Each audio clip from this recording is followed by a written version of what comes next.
Okay, welcome back to Space Station 14. This will be another round taking place on Wizard's Den's Lizard server. This time we're joining a bit late into the shift, about 10 minutes, I think.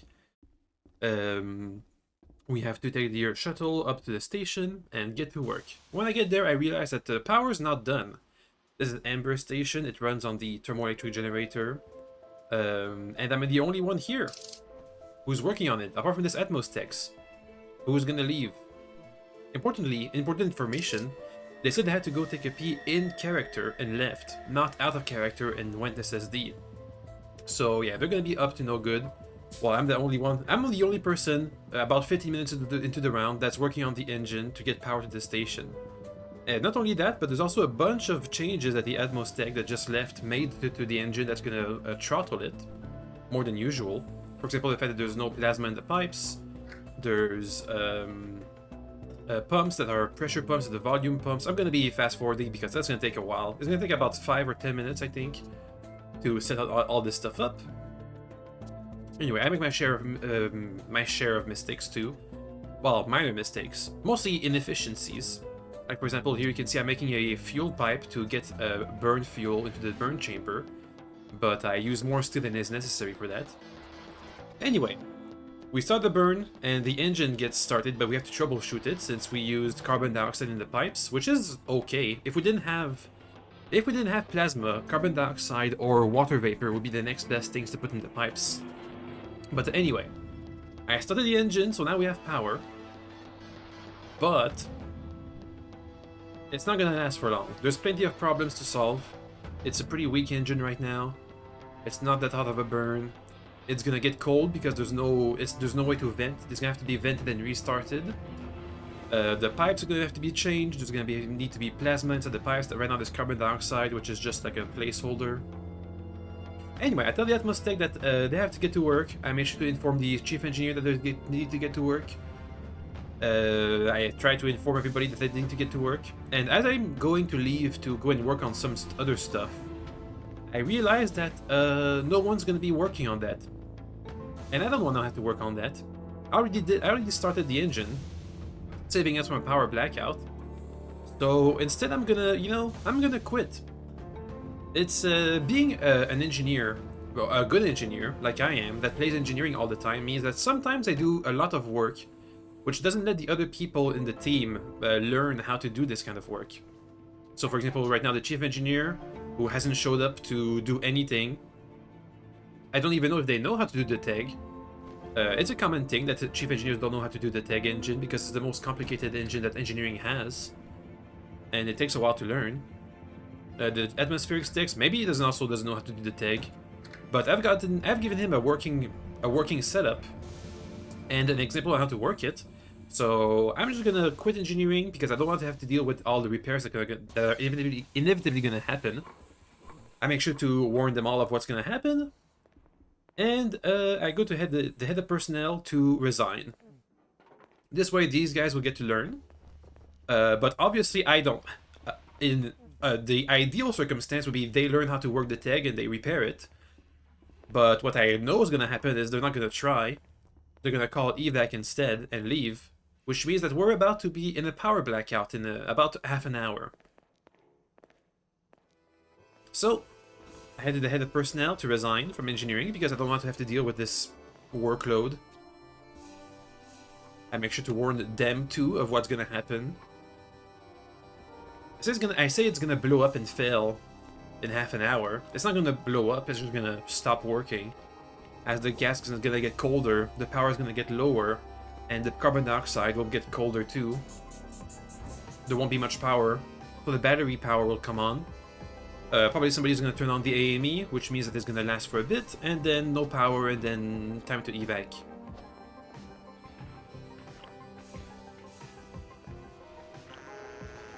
Anyway, we're gonna have to fill some paperwork to resign.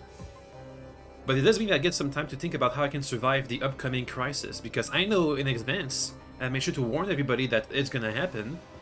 There's gonna be a power blackout, and the best way to survive a power blackout is to be somewhere with power. Which would mean that we would either need to set up some kind of little base in maintenance, which is what I'm gonna be trying to do at first. I'm gonna be roaming maintenance tunnels. I don't know the maintenance tunnels of Amber very well, and I don't find a very good spot. So instead, we'll be trying to get hired someplace else, because the next best thing to not having a job is having a job. So yeah, we're gonna be skipping that part of me wandering the maintenance tunnels, looking for stuff.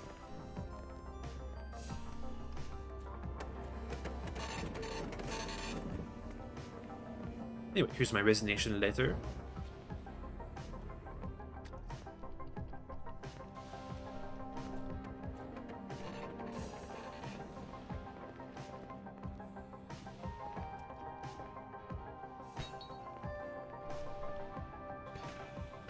I did think that the cape looked a little big on my frame right now. I'm used to have capes while I'm wearing a hard suit, but at first I want to try and become some kind of bridge assistant, like a command member, because I know that the bridge is gonna need power to call evacuation, which is inevitably what's gonna happen. So if I have bridge access, I can repair their system, but I'm not gonna be pitching it like that. As I say that I can cook them, I can make them some coffee.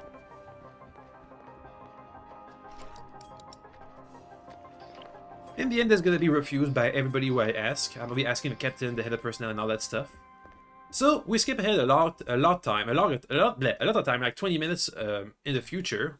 I've been wandering the maintenance tunnels. I've been asking for jobs for the captain and the head of personnel, and power is starting to fail.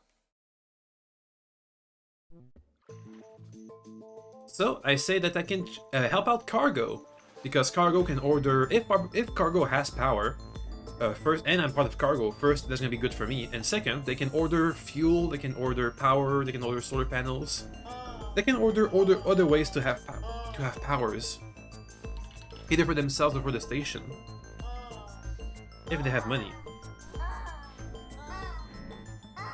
Anyway. The quartermaster says that if I help them out, they'll let me sign up for Cargo. So I head to engineering. I'm gonna take one of the backup generators. I know they have the plasma generator right now connected to the atmospherics network. That's all they need to start the tag. So I'll be taking the uranium generator, which is more powerful, and bringing it to Cargo.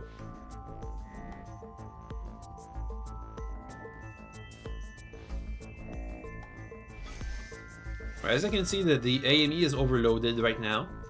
As you can see by the little star core little thing on the left, which is not good.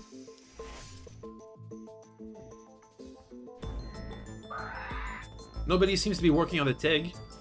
In fact, people will be complaining that the TEG is down, but not really doing much about it. In fact, people are not going to be doing much about anything, really.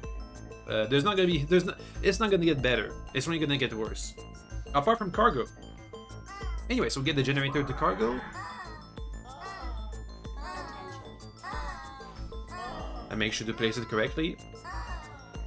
Which is basically next to an APC. Because then they're gonna have a medium voltage wire below it. Which is gonna be connected to all the rest of the Cargo APCs. And just like that, Cargo has power again. At least some of Cargo.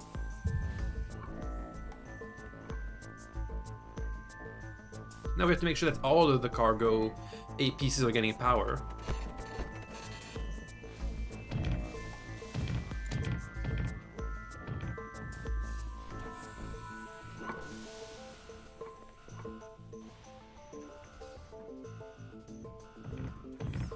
I get hired as a quote-unquote meteor monkey, which basically is going to be a salvager, but that only does mining, which I'm fine with. I would like a spacesuit because inevitably, when power goes down for, you know, like another... right now power is off, and it's going to be off for the rest of the round. And if power goes off for a long enough time, people are going to breathe the air, and the vents are not going to be powered, and the pumps aren't going to be powered, so all the air is going to be gone. Also, there's going to be some spacing, and the air won't be replaced from the spacing. So eventually, the air is going to be all gone too. That's usually the next step. So if I was a salvager and I have a spacesuit, then I can survive that next step. Anyway, we got an engineering Borg who comes into Cargo and complains that the tag is dead, but they're not going to work on it, so who cares? I can see the salvage part of the cargo doesn't have any power.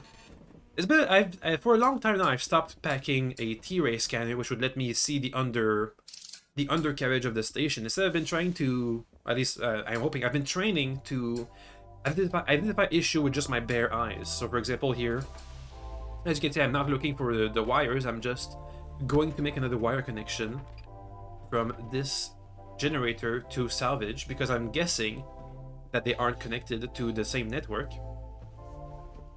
And because I put them into another network, I up the generator's fuel amount, the power amount.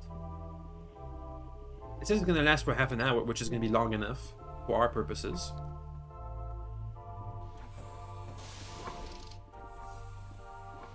So now, cargo and salvage have power. So salvage can get more resources, cargo can order more resources. So it's not all doomed. Anyway, me and the quartermaster are going to be heading to the head of personnel to get me hired to cargo officially. However, the head of personnel does not have power right now. So I teach them how to... There is power being made from solar power and from the antimatter engine. It's just not much power. Not enough to constantly work the stuff. So instead I teach them how to throttle their power.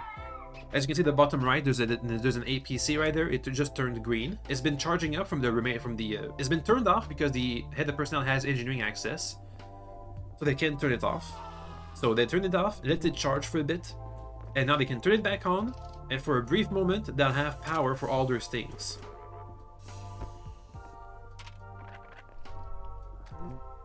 So as you can see, they have to work fast, but they managed just in time to make me change my job. So it is a workable solution for them.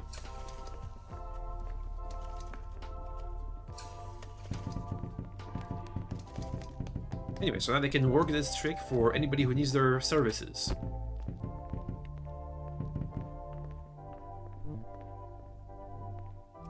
And now we head back to cargo. Back at cargo, people are going to be using the fact that it's powered to get the evac console, to call evacuation, and to get comms back up, which is what we're going to be working on ourselves. Cargo communications are going to be up first. But I'm going to also be transforming into a public communication server. It does increase the load on the power network that we have, but we have power to spare, so it's fine. Anyway, now evacuation is on the way. So the last thing we're going to be doing as part of cargo is go to the automated trade station and gamble with all the money we have left, since might as well spend it. We're going to be skipping that part because it's not very exciting. Although I do make sure that I let everybody know that I have told everybody I could that this situation was going to happen and that they could have at any point fixed it. But nobody did, so whatever. Anyway, we head on the shuttle and go to the automated trade station for some gambling, which is the part we're going to be skipping. We're going to be going back to when we go back on station. When we got back, at some point, the air left while we were gone. Not sure how. I'm trying to repair it right now, but because we have to survive at least until the evac shuttle shows up. So I fixed the power. I try and look for towards a hole. There is a hole over there on one of the windows, which is probably what let all the air escape. And I can't get people to stop opening all the doors. So instead, I try and find a suit, but the emergency shuttle just arrived, so we have a chance to survive. If I can make it to the evacuation shuttle, it will have air on it, so we'll be able to survive. I stick myself with the EpiPen, so I can, even though I'm going to be hurt, I can still run at full speed, which makes me slip. And I get hurt, and just before I arrive at the evac shuttle, I pass out. But thankfully, I'm right in front of the evac shuttle, which means that people who will come, who will come to evacuate, can pick me up, like these Borgs here,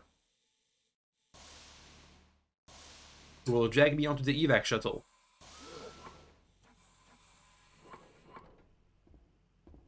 Unfortunately, all the doctors died, I think, or they didn't make it to evac. So it's gonna take 5 minutes for me to be revived by somebody who wasn't a doctor. I'll even have to use my last strength to whisper to them how to treat me. But it works out. We get treated in the post round. The round ended a bit ago. We still have like 30 seconds of round left. Anyway, this was an engineering disaster round that was totally preventable by anybody who would have tried to fix the situation at any point for any reason. But we did have some fun. And hopefully it was a learning experience for the rest of engineering on what not to do. So, see you guys later. Okay, bye, okay, bye, okay, bye, okay, bye.